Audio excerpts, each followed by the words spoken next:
커뮤니티에서 이게 화제를 가지고 있는 그런 하나의 내용들이 들어있는데 이 그림이에요. 아, 와, 여럿 죽이고 돌아왔어, 10대가. 아 진짜네. 기원전 10대는 전쟁을 하고 결혼을 하였지만 지금 10대는 그렇지가 않고 난 무서워요 뭐 그런 얘기 나온다 그런 얘기들입니다. 우리가 알고 있는 예전의 영웅들의 모습을 본다면 엄청난 그런 전운과 거기에 따르는 성과를 가져왔지만 나이가 20세가 안 되었다 이런 것들 나오잖아요. 그 당시에 했던 우리의 어떤 사회적인 책무나 성취에 대한 부분들이 이제는 좀 더 이연되는 것도 보이고 그다음에 그만큼 광활하고 그다음에 야성적인 형태의 삶이 아니라 좀 더 안전한 삶을 갖기 때문에 거기에 따르는 우리의 긴장감도 좀 덜하다 이런 내용들이에요. 여기에 좀 극단적인 예제가 하나 있습니다. 고대 스파르타 얘기죠. 여기는 남자아이가 7살이 되면 집에서 나와서 국가의 공공교육장에 들어가야 됐대요. 거기서 하루 24시간 중에서 10시간 동안 배웠던 게 투창, 검술, 승마 이런 잔뜩 배웠고요. 16살이 되면 이제 그때부터는 본인의 새끼 중에서 2끼를 알아서 해결해야 됐대요. 각종 수렵이라든지 활동을 통해서 생계를 만드는 것이죠. 열심히 노력해가지고 노력된 것들의 결과를 기반으로 내가 일정 이상의 어떤 성취를 내는 작업들을 하게 되면 그때부터 이제 군대를 가는 거예요. 군대를 가서 이제 10년 정도의 시간 동안 열심히 해서 시민이 되어서 시민이 된 다음에 결혼을 하였다 뭐 그런 얘기가 나옵니다. 그러면 이제 7살부터 30살까지 이제 성인 어른이 되기 위한 노력을 엄청나게 많이 해야 되고 그만큼의 역할을 해야지만 사회 일원으로서의 어떤 권리라든지 그런 부분들을 얻게 되었다는 얘기죠. 그래서 이걸 보고 나면 7살부터 나와서 30살까지 그야말로 평지풍파를 다 겪고 난 다음에 어른이 되는 거예요. 30세의 스파르타인과 너무 극단적이지만 지금 우리가 막 열심히 공부를 해가지고 직장 생활을 시작하는 나이가 대략 30살 정도로 지금 바뀌었거든요. 준비 기간이 길어지고 있기 때문에 그러면 이제 그 두 사람의 고민의 어떤 종류나 거기에 따르는 어떤 체감이라는 것은 참 다르겠구나라는 생각을 합니다. 그래서 항상 예전에 문헌들을 읽으셨을 때 그분들의 어떤 삶에 대한 치열함이라는 것이 우리랑 다르다라는 부분들을 염두에 두셔야 돼요. 물론 그분들이 더 훨씬 힘들게 사셨고 우리가 편하다 그런 얘기는 아닙니다. 왜 그러냐 하면 삶의 무게라는 게 다극적이기 때문에 때로는 그 무게와 이 무게가 동등비교가 안 될 수도 있기 때문이라는 것이죠. 그렇다면 그만큼의 강박을 좀 내려놔야 되는데 쉽지 않은 그런 사회에 살고 있다는 게 이제 우리의 어려움이라는 거죠. 그래서 나이라는 거를 다시 한번 좀 고민해 봐야 될 것 같아요. 예를 들어서 내 나이가 몇 살이야? 그러면 약간 연령이 높으신 분은 금방 답이 안 나옵니다. 또 있죠. 올해가 몇 년이지? 그거 잘 모르시는 경우도 있고요. 그다음에 제일 헷갈리시는 건 뭐냐 하면 달, 일은 거의 잊으시고 그다음에 요일만 기억하시더라고요. 그래서 내일이 뭐 토요일이야 뭐 이렇게. 그래서 이거 보고 있으면 우리 생각이 이 반복되어지면서 나도 모르게 감각이 좀 무뎌지는 것도 있고 거기에 따르는 인지가 예전에 아주 어렸을 때의 새록새록함이라는 것들 좀 경감되는 것들이 이렇게 나온단 말이에요. 그래서 김상준님은 지금 본인이 대략 몇 살 정도라고 인지하고 계세요? 저는 45살 이후로 나이 세는 걸 잊었어요. 아니 그래서 사람들이 나이를 사실 물어보면은 저는 몇 살이에요 물어보면 아침 햇살이에요라고. 진지할 시간도 안 되고 배워야 돼. 진짜. 그런 건 배워야 돼. 여기에 나오신 패널분들뿐만 아니라 여러분 모두 다 예전보다는 훨씬 더 젊은 나이를 가지고 계세요. 저희 아버지 세대와 같이 계산할 수는 없다는 얘기죠. 그래서 현대 나이 계산법이라는 걸 들어보신 적 있을 거예요. 한때 뉴스에서 유행했던 거였는데 뭐였냐면 나의 나이 곱하기 0.8을 하세요. 이런 내용이었습니다. 그러니까 이게 한때는 엄청나게 뭐 사람들한테 회자되면서 주로 연령대 높으신 분들이 술자리에서 계속 이 얘기를 하셨던 그런 경험을 가지고 있습니다. 제가 원래는 몇 살이지만 지금 나이 계산법을 한다면 이렇다니까라고 말씀을 해주시는 거예요. 그랬을 때 김상준 씨는 아까 이 나이 계산법으로 따진다면 말씀하셨던 거가 비슷하지 않습니까? 비슷합니다. 다시 여쭤- 45.6이 나오더라고요. 아 그렇군요. 네. 오, 서경석 씨는 이 나이 계산법이라면 몇 살이 되시는 거죠? 전 정확히 40. 오, 어, 서수연 씨? 저는 37살. 아, 네. 저 28살. 아, 네. 저도 32살. 네, 이렇게. 그래서 받았던 나에 대한 사람들의 기대나 인지와 비슷하게 나와요. 이런 계산법이 왜 나오게 된 거냐에 대한 어떤 로직을 좀 설명드리고 싶은데요. 이 논리는 이겁니다. 현재 총인구 중에서 85세 이상인 인구 분포가 있거든요. 이 인구 분포가 50년 전에 68세 이상의 인구 비율과 비슷하다는 거예요. 그렇기 때문에 우리 전체 인류가 이렇게 건강하게 오래 사는 그런 비율이 일정히 움직였고 그렇기 때문에 68세는 현재 85세에다가 0.8을 곱한 거기 때문에 그걸 기반으로 현대 나이는 말이야 0.8을 곱해야 돼 라고 말씀을 주신 거예요. 우리 이걸 들으면 꽤 그럴싸해 보이기도 하고 일단 기쁘죠. 그렇지 않습니까? 뭐 만 나이로 했을 때 2살을 깎는다는 것만으로도 굉장히 흥분되었던 기억이 있는 분들이라면 충분히 그러하다고 볼 수가 있어요. 그래서 그렇게 본다면 60세는 48세, 그 다음에 70세는 56세, 그리고 80세 같은 경우에는 88이 64니까 64세가 되는 겁니다. 이 방송을 보시는 분들은 일단 너무 기뻐지시는 거죠. 그것만으로도. 실제로 그러할 정도로 우리의 건강 수명이 더 길어지고 있고 그만큼 활동성도 커지고 있으니까 말씀드릴 수 있을 것 같아요. 근데 이게 0.8은 뭐 매직 넘버로 곱하는 것이 옳다 이런 얘기는 아니에요. 왜 그러냐면 이 부분들이 지금보다 더 수명이 길어질 분들한테는 더 작아질 수 있습니다. 예를 들어서 우리 다음 세대가 뭐 140살 이상의 세월을 살 수 있다면 그분들 같은 경우에는 그렇지 않고 뭐 0.6이 될 수도 있는 것이고요. 뿐만 아니라 살고 있는 지역의 보건복지, 문화와 관습 이런 모든 것들이 내 생애 주기에 있어서의 나의 노쇠함이라든지 거기에 따른 활발함에 대한 부분들을 저해하거나 증진할 수도 있으니까 이 부분도 역시 달라질 수 있고요. 그리고 또 한 가지는 우리가 사는 사람들의 지금의 삶의 패턴 중에서 본인의 노력도 있거든요. 이런 것들이 연결되기 때문에 일률적으로 경감된다고 볼 수는 없어요. 확실한 건 뭐냐면 현대 사람들은 자신의 삶을 더 길게 보고 있다는 거예요. 그럼 어떤 일이 생기냐면 조급함이 좀 덜어집니다. 그러니까 제 예전에는 이거였단 말이죠. 빨리 뭘 해 이거지 않습니까? 그래서 그 나이 단계별로 꼭 해야 될 어떤 태스크 같은 게 있었어요. 그러다 보니까 그만큼의 시기를 놓치면 그야말로 극복할 수 없을 만큼의 격차를 내 안에 남기는 것 같고 그 조급함이라는 것이 계속해서 내 삶을 이렇게 몰아가는 어떤 압박이 있었는데 이젠 그렇지가 않고 좀 쉬었다가 천천히 해도 돼 이런 부분들의 여유를 이제 우리한테 준 것이 아닌가라고 선물로 볼 수 있다는 얘기죠. 그래서 이런 부분들의 변화가 여러 사회의 곳곳에 조금씩 더 두드러지게 나타나고 있어요. 내가 내 스스로를 어떤 스테이지로 바라보고 있냐는 거예요. 그때 제가 말씀드렸던 건 이거였어요. 중년이라는 어떤 나이를 어떻게 인지하느냐. 7년 전 얘기였습니다. 그래서 그때는 뭐였냐면 중년은 몇 살일까요? 여쭤보면 이렇게 나왔었어요. 뭐 30대 분들은 40대, 40대는 50대라고 그랬고요. 50대는 60대라고 그랬어요. 무슨 적어도 난 아닌 거예요. 사람이 자기한테는 굉장히 너그럽고요. 상대에게는 박하거든요. 그렇기 때문에 나는 아니고 이렇게 말씀하시는 걸 봤었는데 그 사이 어떤 일이 벌어졌냐면 송가인 씨 팬클럽이었어요. 이런 게 나왔습니다. 팬카페 글 하나였는데 제목이 이거예요. 50대 후반 이상 되시는 청년분께 호소합니다. 이거였습니다. 그래가지고 청년분들 다 모이세요. 대상은 누구냐면 50대 후반 이렇게 적시하신 거예요. 내용 읽어보면 이런 겁니다. 우리가 가진 건 시간과 돈밖에 뭐가 있습니까? 그러니까 빨리 이렇게 걸기해가지고 다 같이 모여서 다 같이 멜땡 가입해서 빨리 우리 송가인 씨 음악 열심히 들어서 스트리밍 횟수 늘리자고 이 얘기가 올라온 거예요. 그래가지고 그때 알았던 건 두 가지였죠. 첫 번째가 뭐였냐면 50대 후반은 청년이구나 이걸 알게 되었고요. 두 번째는 뭐였냐면 이분들이 이제 새로운 미디어라고 불리웠던 스트리밍 서비스 그다음에 팬덤 문화 이쪽에 빠르게 들어오고 계시구나 이걸 알게 된 거예요. 예전 같았으면 그분들 같은 경우에 자기 자손분들이 무슨 팬클럽 활동한다고 그러면 이렇게 혼냈던 이분들입니다. 대신 그렇지 않고 본인이 막 분홍색 옷 입으시고 지방 공연 가시고 가서 막 몇 시간씩 댄스하시고 굿즈 만들어서 막 서로 나누고 이러고 계세요. 더 무서운 건 자금력이 있으시기 때문에 밥차를 부르고 있습니다. 이게 불과 7년 만에 일어난 일이에요. 그래서 알게 된 게 뭐였냐면 우리가 예전보다 더 젊게 살고 있구나. 그 다음에 문화의 어떤 수용이라는 것들이 예전처럼 세대별로 다르지 않구나. 이런 것들을 알게 된 거고요. 그런 걸 기반으로 우리가 해야 되는 건 뭐냐면 그분들이 예전처럼 그 스테이지에 이런 일을 하세요. 예전 같았으면 이런 거였죠. 나이가 드신 분들끼리 계신 곳에 가서 그분들끼리 함께 지내세요. 이게 아니라 여러 다양한 형태의 사람들과 함께 활동적으로 즐기시는 것들이 가능하다는 부분들이 보여지게 되는 거예요. 제가 얼마 전에 본 유튜브 동영상 다는 댓글이 뭐였냐면 이거였어요. 60대 청년인 나의 입장에서 바라본다면 이거였습니다. 본인을 정말 그렇게 믿고 계신 거예요.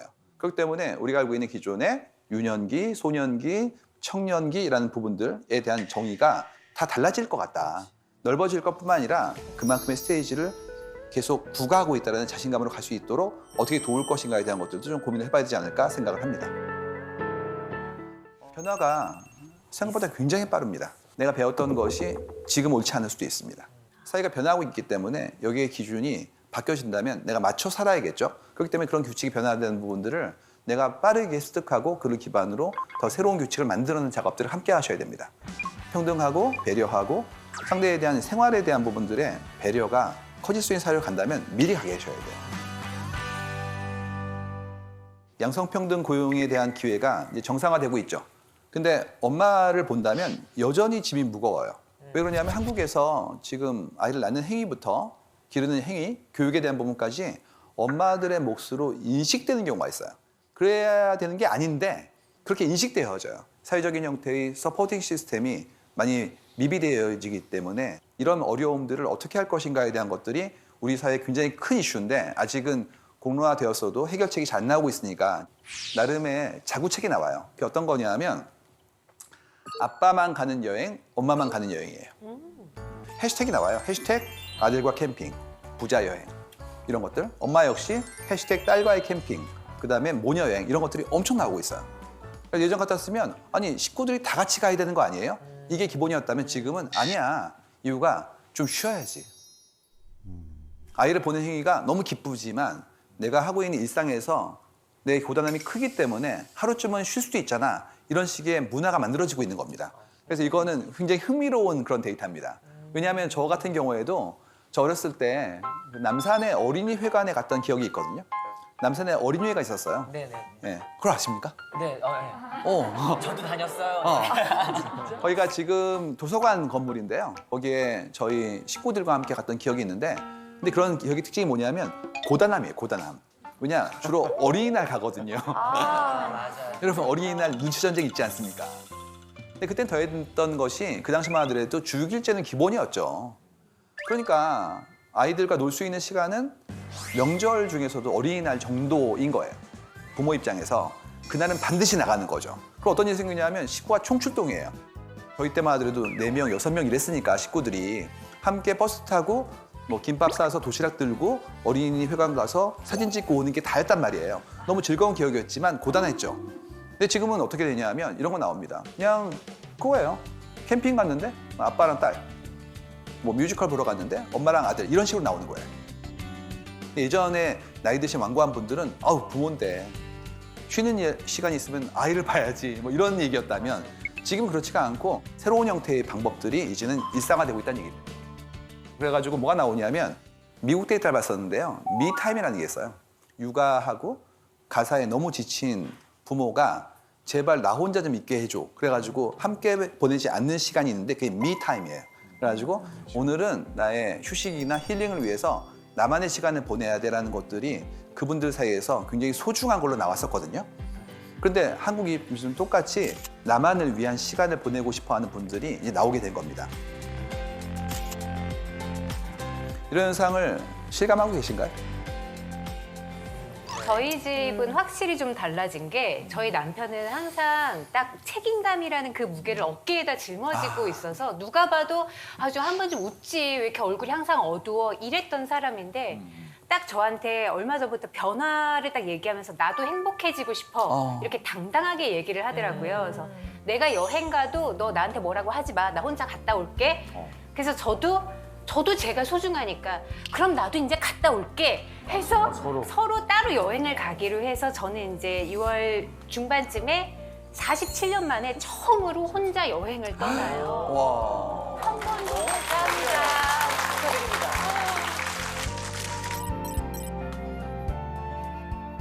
예전 같았으면 한쪽의 어머니나 아버지만 데리고 온 그런 식구들 보고 사이가 안 좋은가 봐 뭐 이런 얘기 나왔다면 아 맞아. 지금 뭐가 나오냐면 어우 저 집은 사이 좋네. 저렇게 시간을 보호해 주다니 이런 식으로 인식이 바뀌고 있는 거예요. 그래서 이런 변화를 보고 있으면 드는 생각이 내가 중요해지고 있구나. 내가 중요해요. 옛날에 뭐였냐면 나는 가족의 일원이에요. 나는 회사의 일원이에요. 나는 집단의 일원이에요. 그러니까 나는 안 중요해요. 우리가 중요한 거지. 이런 얘기였어요. 지금 그렇지가 않고 우리 가족이 소중하죠. 하지만 나도 소중해요. 본인을 주체적으로 인식하는 형태의 자각이 커지고 있다. 이런 것들이 한국 사회의 굉장히 소중한 변화입니다. 그리고 중요한 건 이때 팬데믹이 이런 형태의 움직임과 시도를 더 활성화시키고 있어요. 그럴 때 이런 부분들의 변화는 앞으로 더 빨라질 것이다 라고 저희는 조심스럽게 설명을 드릴 수 있습니다. 그래가지고 이게 회사 같은 조직은 워낙 나이 많으신 분부터 젊은 분들까지 섞여 있기 때문에 이때 문화 갈등이 엄청나게 나오는 거예요. 예를 들어서 이런 게 나오는 거죠. 저 이번에 2주간 휴가를 가고 싶은데요. 왜요? 휴가를 가고 싶으니까요. 휴가의 목적을 쓰래요. 휴가. 휴가의 목적은 휴가지. 그걸 왜 얘기해야 되는 거지? 그때부터 갈등이 시작하는 거예요. 그럼 안 된다는 둥 뭐 이런 얘기 나오면 그때부터 이제 거의 이제 이상한 나라로 가기 시작하는 겁니다. 이게 어떤 거냐? 회사는 식구인데 회사 식구들을 이렇게 버리고 가면 안 되는 거 아닌가에 대한 내용들. 근데 요즘 젊은 직원분들이 하는 얘기 있거든요. 제일 싫어하는 말이 뭐냐면 가족 같은 회사라고. 가족은 집에 있다는 거죠. 그래서 이게 전부 다 인식의 차이예요. 그래서 그분은 옳았죠. 20년 전에. 현재 휴가 가시는 분은 지금 옳은 거예요. 그럼 이제 그러면 예전에 기준을 갖추셨던 분이 바꾸셔야 되는 거예요. 끝도 없어요. 이런 얘기들 나오면 이제 전통 얘기 나옵니다. 추석 얘기 나옵니다. 이제 가슴에서 막 쓸어내리시죠. 단어가 가지고 있는 무게감이 너무 커가지고 그 얘기 딱 들으면 이제 막 철렁하시는 분들이 계신데 저희가 알게 된 건 뭐였냐면 추석과 제사라고 하는 것들, 명절이라고 이제 총칭하는 것들과 그다음에 예전에 어떤 김장이라는 우리의 리추얼이 예전보다 빠르게 줄고 있다. 이 얘기였어요. 그다음에 거기에 대한 사람들의 감도가 예전처럼 이렇게 완고하지 않다. 예전에는 무슨 소리냐, 조상을 위해서 정성과 살인 음식을 줘야 되는 건 당연한 거고 드리는 건 지금은 아니다. 뭐 마음이 있으면 되는 거지 이런 식으로 좀 너그러워지는 게 보여요. 이유가 사회적 거리두기.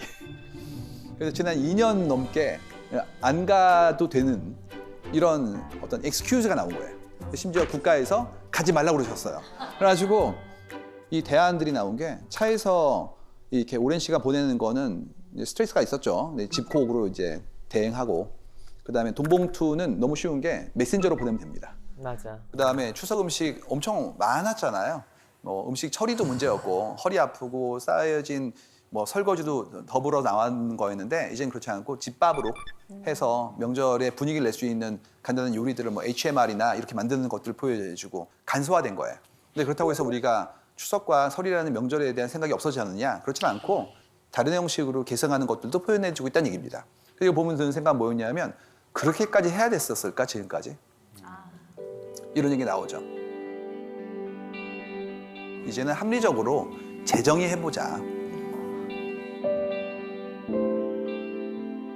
화목에 대한 부분이에요. 예전 같았으면 남편과 아내가 각자의 시간을 보내는 것들은 화목하지 않은 것이다라고 얘기했는데 그래서 예전에 화목하다는 건 주로 어떻게 나오냐면 밥상 같이 받는 거. 그다음에 TV를 앞에 놓고 있는 거. 결합된 건 TV 보면서 밥 먹는 거 시쪽이었죠. 그래서 일단 그 집에 가장 중요한 중심부에 TV가 있고 그 앞에 상 차려놓고 뭘 먹으면서 같이 보는 거 이 정도로 나와 있었는데 이게 굉장히 큰 게요.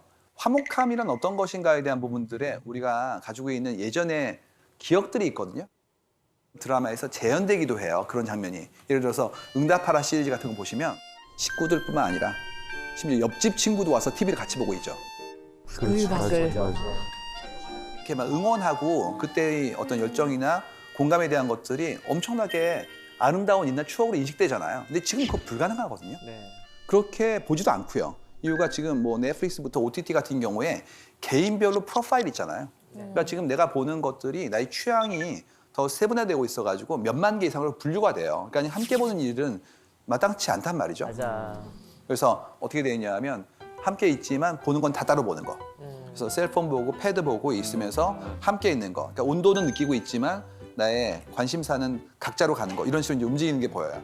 그래서 이러한 걸 보고 있으면 우리가 알고 있는 삶의 어떤 중요한 방식 자체가 변하는 게 보여지는데 이거는 기호에 대한 부분이고 의무는 어떻게 할 것인가에 대한 게 그다음에 이제 이슈로 올라옵니다. 우리가 보통 성년이라고 그러면 법적인 어떤 나이라고 하니까 나이만 20살이 넘으면 성년이죠. 그렇기 때문에 이거는 뭐 그냥 기준 같은 것들이라고 볼 수 있는데 우리가 보통 언어에서 어른 그러면 칭찬이에요. 아, 어른 다 됐네. 그다음에 또 어른 같다 얘기하면 굉장히 칭찬이죠. 그래서 자신의 삶을 책임질 수 있고 그다음에 제대로 사는 사람들을 어른이라고 우리는 희망하는 게 아닐까에 대한 부분을 봅니다. 근데 이렇게 얘기하고 나면 두렵죠. 나 어른인가? 맞아. 내가 내 책임 있는 삶을 살고 있느냐? 그다음에 그걸 위해서 어떤 부분들의 노력과 거기에 따르는 자산을 취득했는지에 대한 것들이 궁금해지는 거예요. 사람들은 보통 어떤 수준에 도달해야지만 어른이라고 이제 불러왔단 말이에요. 여기서 중요한 건 뭐냐면 어른이 어떤 사람이냐에 대한 우리의 퍼셉션이 있는데 1위가 걱정이라는 거죠.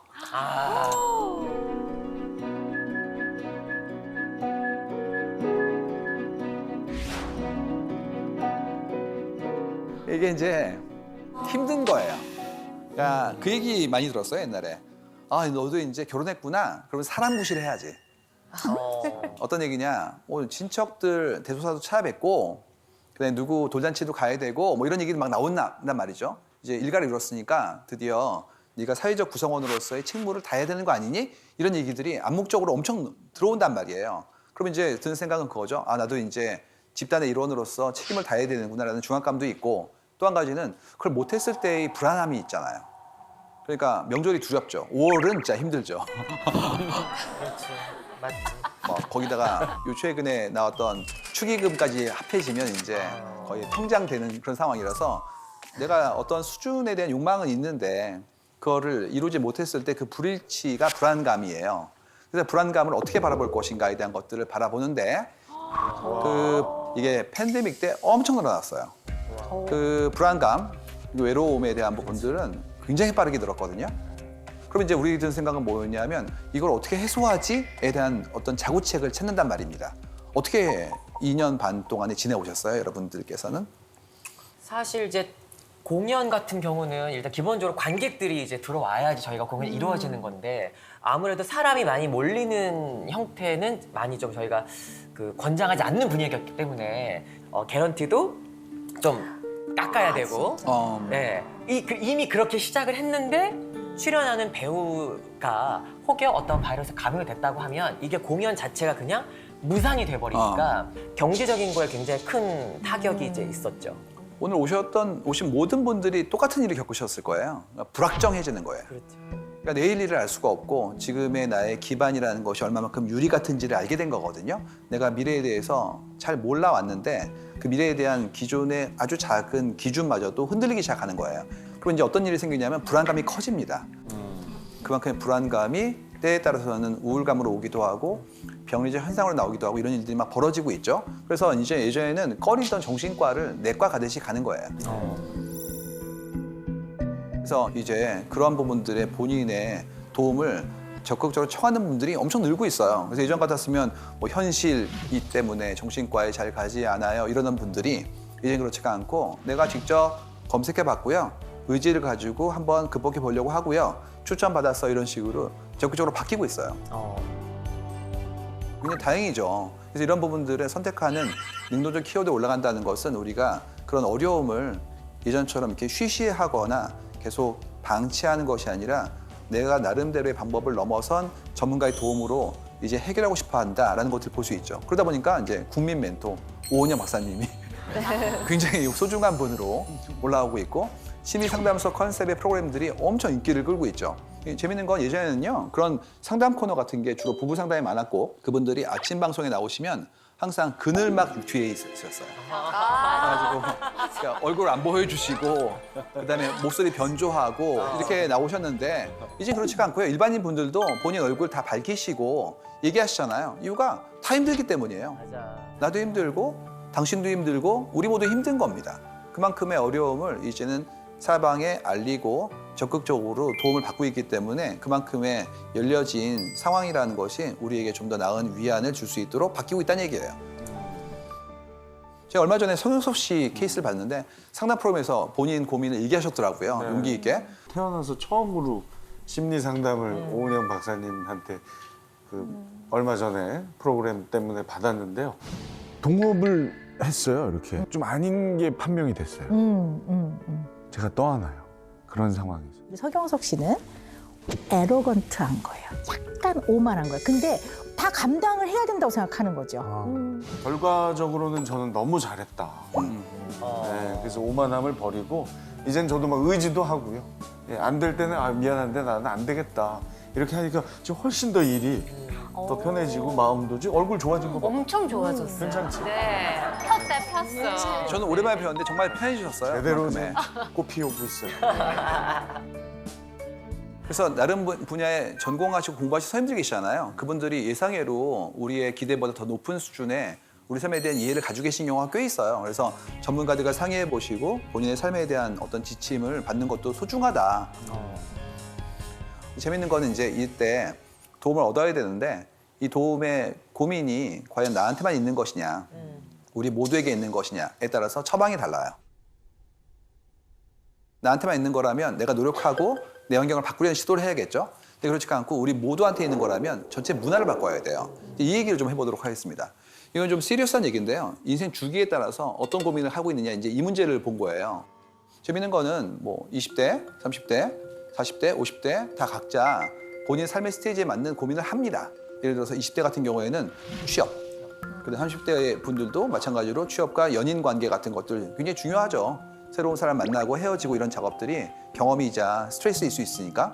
근데 3040 같은 경우에는 직장 생활도 있지만 부동산 이슈가 이 문제는 너무나 민감하기 때문에 말씀을 드리기 너무 어려운데 일단 주거 환경에 대한 우리의 기준이 올라가고 있는데 도저히 감당할 수 없을 만큼 자산의 격차가 커지니까 여기에 따르는 어떤 낭패감과 절망감 같은 것들이 나오는 것들이 보이고요. 50대, 60대는 드디어 이제 건강 나오고 그리고 부부에 대한 어떤 사이나 관계에 대한 것들 나옵니다.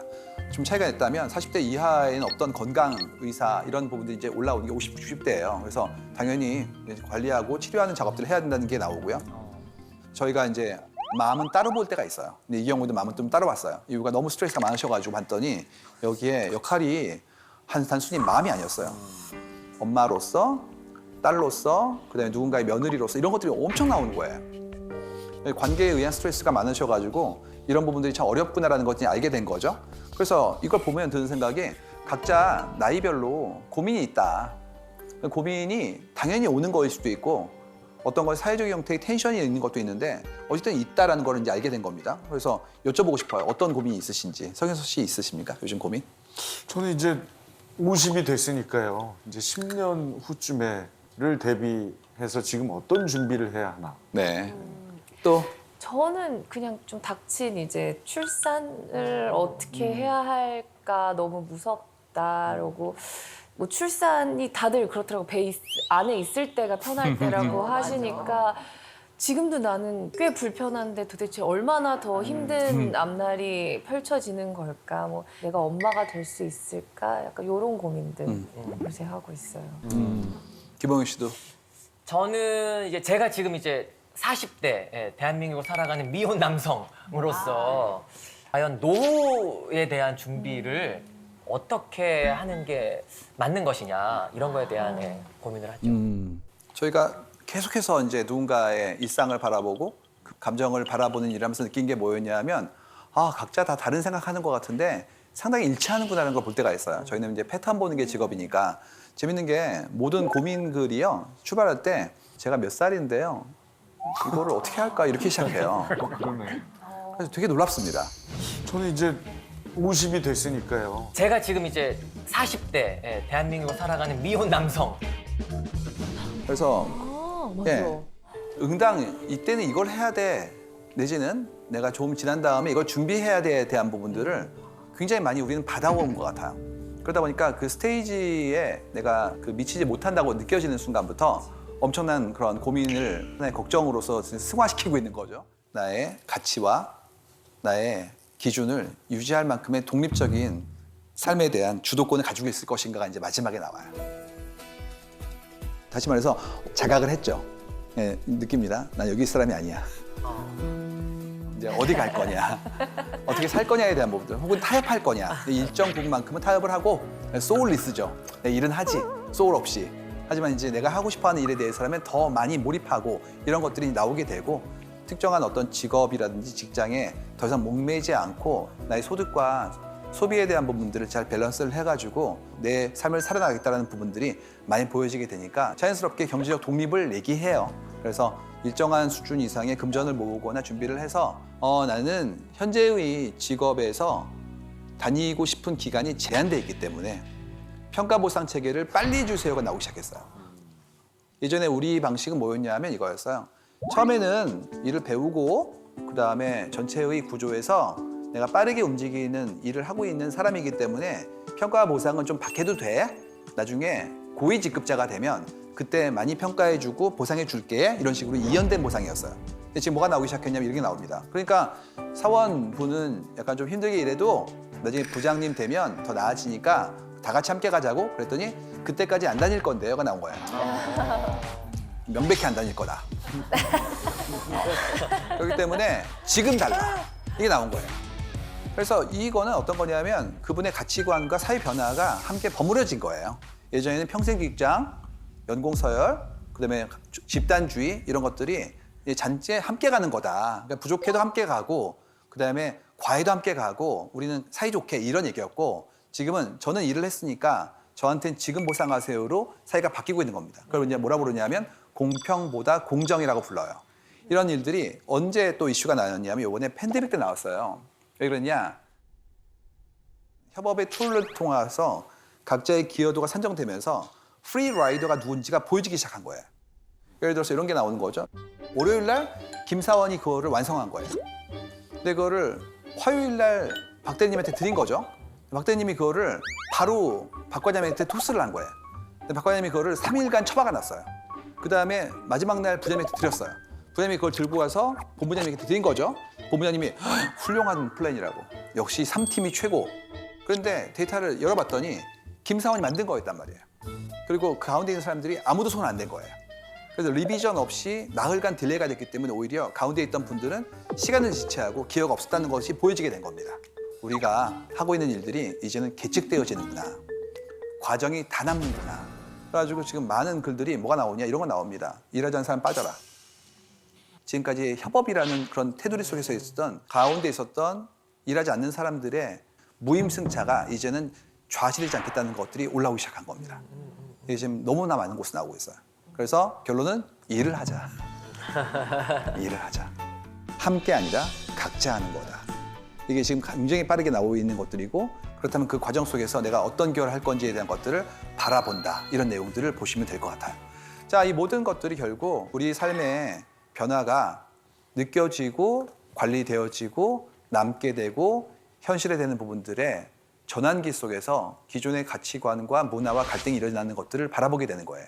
그렇기 때문에 내가 내 삶의 목표를 어떻게 세우고 그를 위해서 일상을 어떻게 갖고 나갈 것인가에 대한 것들을 이제는 모두 다 생각하기 시작한 겁니다. 지금까지는 뭐였냐면 선배를 따라하고 그 다음에 앞에 있는 규칙을 따라가고 조직의 시스템을 내가 의지하고 이런 얘기였어요. 근데 지금 그렇지가 않고 시스템에 대해서 재정비하기 시작했고 선배에 대해서 이제는 오히려 어떤 느낌을 가지고 있냐면 참 힘들겠다 선배도.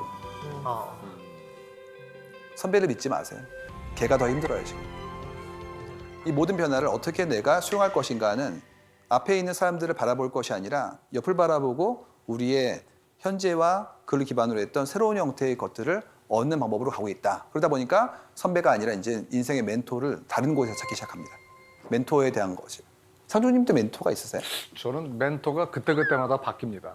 그러니까 뭐 어쩔 때 저한테 감동을 주는 누군가가 있다면은 그분이 나이가 적든 많든 또 남자든 여자든 그때그때 바뀌는데 구체적으로 요즘 저의 멘토는 톰 크루즈입니다. 말 그대로 나이는 숫자에 불과하다라는 걸 보여주는 산표범이어서 저는 좀 톰 크루즈가 저의 멘토입니다. 저는 분야별로 상당히 많은 멘토가 있는데 뭐 가족 중에는 엄마, 아버지 뭐 계시고 근데 오늘은 그냥 연예계 멘토. 저는 매일 만나는 연예인 한 분 있어요. 아침 라디오를 함께 진행하는 양희은 누님.